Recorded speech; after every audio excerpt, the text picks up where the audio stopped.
everyone, Cecihoney here with one more pixel chip or pixel tutorial. This time we'll be talking about shading. There was someone, I don't remember who it actually was more than one people, I think it was three people who said they wanted a video about shading and more in-depth shading. So today we'll work with this shading. Keep in mind that I am still keeping our work here, everything I've been doing here. And yeah, so when it comes to shading, and I will use our little guy here as an example today. Here is in his line art state. We will work with him today to work shading. So let's say this little ball here is still our light source, as we call it. So it's like when you have the light beating an object in your artwork. It may or may not be straight out present in the artwork when it comes to scene, but it's there unless it's fully dark, in which case your art will be just uh, a black canvas. You will find that it will be so. When you see the light coming from this side, you must understand. Oopsies. Let me fix the. Okay, there we go.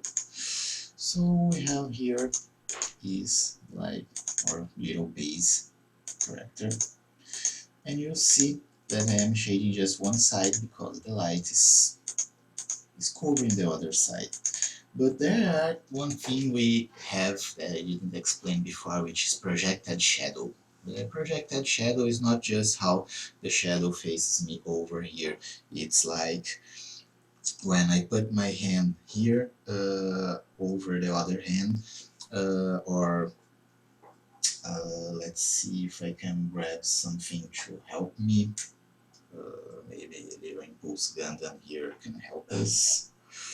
Not so much because light is too strong, but it's when an object creates a shadow over other objects. So like you have the sun here, and there is some, like the sun watch is a good example. You have the sun, it bases over one thing and it creates a shadow over the ground. It's not a shadow that which is inside the object, but it's projected from the object over other objects or surface. That's what it's projected shadow. That's why it has this name. So over here we have a projected shadow over the character's arm because his body is blocking the light. So his body is blocking the light. It means that this part of the arm won't be illuminated. So light is all about understanding the path of light. So the same thing happens here. Technically it would be a lightened area, but there's this arm here, and this arm here creates a shade over the body and the leg here. So yeah, let's keep moving on. And for the purpose of creating games, I recommend you use the light coming straight from above. It can lead to something like pillow shading, which is basically when you don't have a focus on the light source and you just shade the center of the piece and the borders get dark. So it would be, I will give a proper example, but yeah, the point is you usually use, I will make a version of this character with the what people use for games, which is usually either a bow or a front light, because in game you, unlike 3D games, you don't have the luxury of changing your light source in 2D, so you have to work with what you have. So let's go here, and I'll take the time to actually update my my skin color palette, because seeing it in action is different from like making a palette. That's why I don't usually make palettes separately from the art. I think it's better to see how things are working and using the feel of the work to create the palette. So yeah, over here we do have a shadow here and here. So yeah, maybe we can give her little guy sort of nose. Kinda not look so good. And we give him some white to his eyes. Oops, here we go. And that's about it. So yeah, over here we can see how his skin works, and I probably go this route here, and this route here is a bit more like stronger. Now we have yeah, something more lively for our character. So yeah, that's what happens when the light comes from straight from the side. You could see, imagine like there's a sun or something over our naked guy here. And let's work with regular from the top shadow, so you can see the difference between both.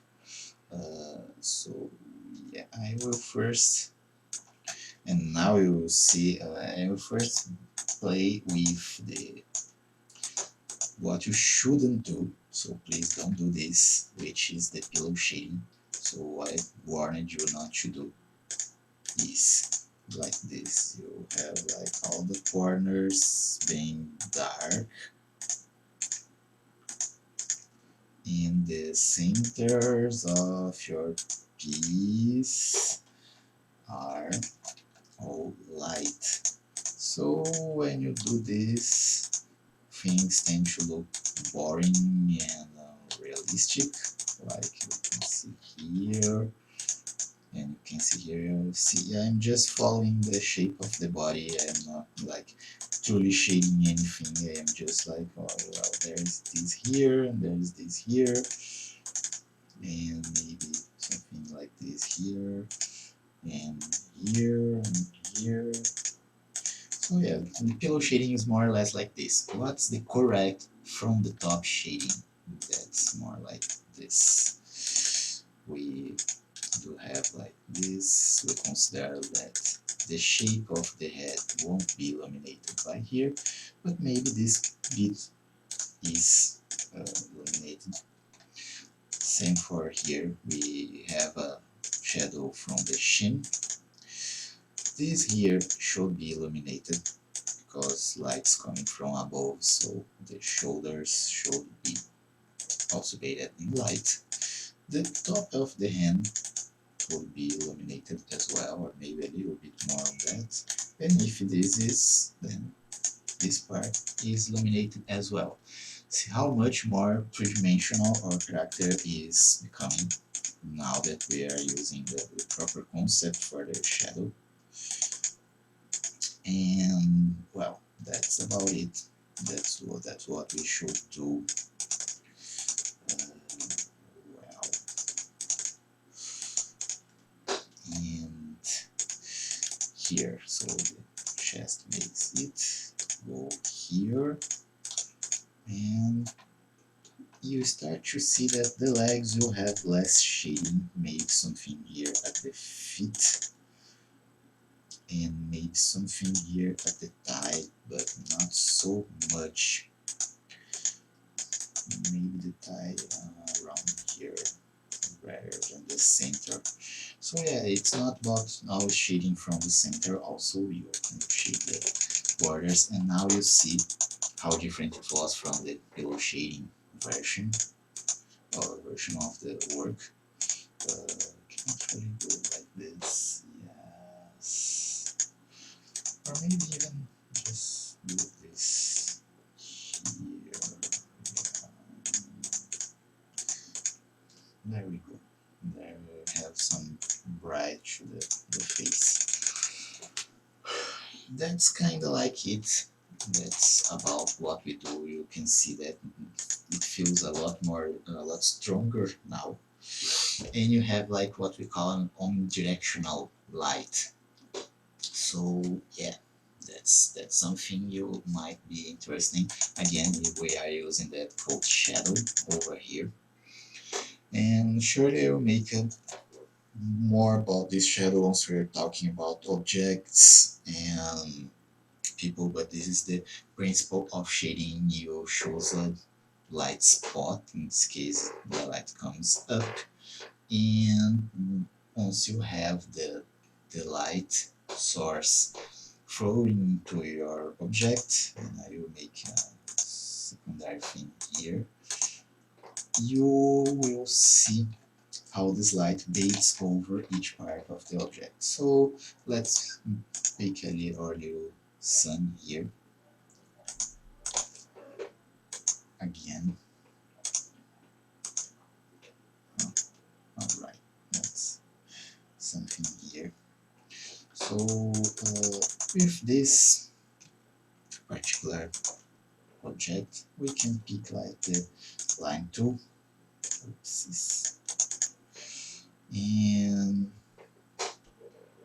I can go here and say, really, this light is going there, it goes in there, it goes in there, it goes in there, it touches here, but it doesn't touch anything else after that. Like from the middle on, it is a middle tone, and then it's shadow. So that's about it for like small sprites. For larger sprites, the technique is more or less the same, but it goes beyond that. It's a bridget. It's you have more detail, you have more pixels to work with, more space. So be careful.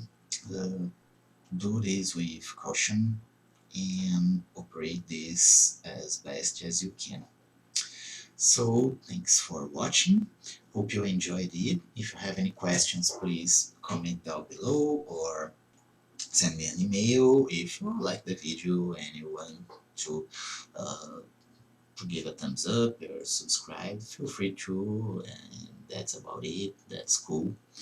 And hope you enjoy the content and see you next time.